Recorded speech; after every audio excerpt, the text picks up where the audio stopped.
Proverbs 3. My son, do not forget my teaching, but let your heart keep my commandments. For length of days and years of life and peace they will add to you. Let not steadfast love and faithfulness forsake you. Bind them around your neck. Write them on the tablet of your heart, so you will find favor and good success in the sight of God and man. Trust in the Lord with all your heart, and do not lean on your own understanding. In all your ways, acknowledge him, and he will make straight your paths. Be not wise in your own eyes. Fear the Lord and turn away from evil. It will be healing to your flesh and refreshment to your bones. Honor the Lord with your wealth and with the firstfruits of all your produce. Then your barns will be filled with plenty, and your vats will be bursting with wine. My son, do not despise the Lord's discipline, or be weary of his reproof. For the Lord reproves him whom he loves, as a father the son in whom he delights. Blessed is the one who finds wisdom, and the one who gets understanding.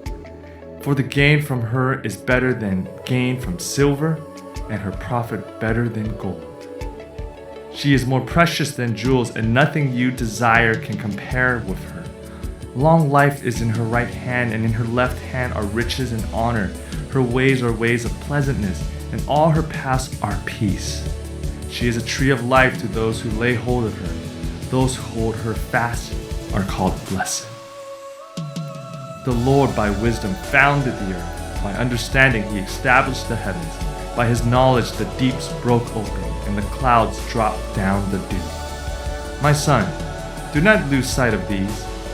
Keep sound wisdom and discretion, for they will be life for your soul and adornment for your neck. Then you will walk on your ways securely, and your foot will not stumble. If you lie down, you will not be afraid. When you lie down, your sleep will be sweet.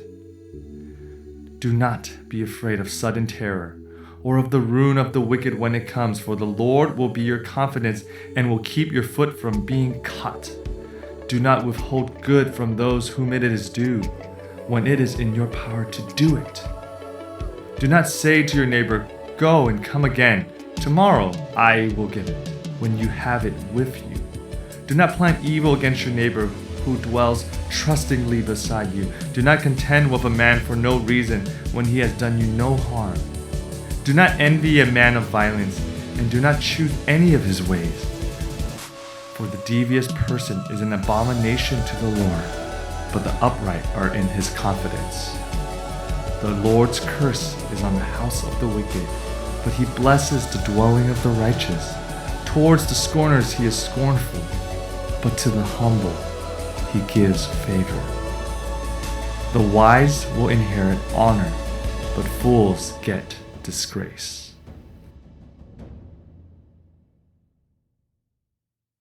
At this point, we have already seen wisdom calling out to us from Proverbs 1.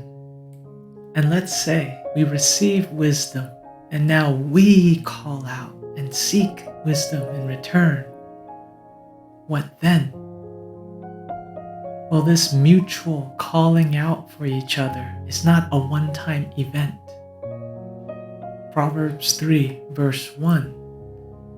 The father continues to encourage his son, "Do not forget wisdom, but let your heart guard or keep my commandments." How do we do that? Verse 3, bind them around your neck, write them in the tablet of your heart. This is a relationship in which God's word calls out to us as perfect wisdom. And we learn to receive and treasure his word, and then we remember it. We do whatever it takes to keep it in front of us. Why? Verse 4, so you will find favor and good insight in the eyes of God and man. It has to do with our relationship with God and a relationship with people. First of all, with God, verse 5, we would trust in Yahweh. Verse 7, we will fear Yahweh. Verse 9, we will honor Yahweh. These proverbs are not just some bare ethical principles. This is God calling his people to himself for an intimate relationship. We become his, and he becomes our Father. Verse 12, for whom Yahweh loves, he reproves, even as a father reproves the son in whom he delights. This is about God loving us and delighting in us. His word in his perfect wisdom is our access to him. So verse 13, of course, how blessed is the man who finds wisdom. Verse 15, she is more precious than pearls, and nothing you desire compares with her. This proverb highlights the infinite worth of God and his wisdom. And so wisdom is not some abstract concept. Verse 19, Yahweh by wisdom founded the earth. By discernment he established the heavens. There is great substance with the wisdom that is discussed in these proverbs. There is great power in the wisdom that is portrayed here. Verse 25, do not be afraid of sudden dread, nor the storm of the wicked when it comes. Why? If some unexpected dread comes upon you with a storm of evil, why should I not be afraid?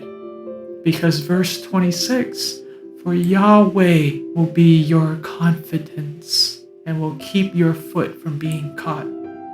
God himself is our confidence when we have a relationship with him and his perfect word. And we also know that it's not just a relationship with him, but God's wisdom permeates in our relationship with other people. There's so much practical wisdom for us to live by. And if we follow verses 27 to 31, we will be a blessing to our neighbor, to those around us. Then Proverbs 3 ends with 4 contrasting couplets. Verse 32, there's the devious one and the upright. Verse 33, there's the house of the wicked one, and then there's the abode of the righteous. Verse 34, there's the scoffers, and there's the humble. Verse 35, there's the wise, and there are the fools. See, Proverbs is not this gradient or spectrum in which we simply try to do better. And yes, of course, we would like to get more skillful in life. But perhaps more importantly, we must consider whose side are we on. There is no middle ground. We are either under God's blessing and grace and glory, or we will be an abomination, cursed and scoffed by God. Proverbs is a serious warning for those who reject God's wisdom, God's words. But it's a powerful encouragement for those of us who belong to him, for those of us who humbly receives the grace that he gives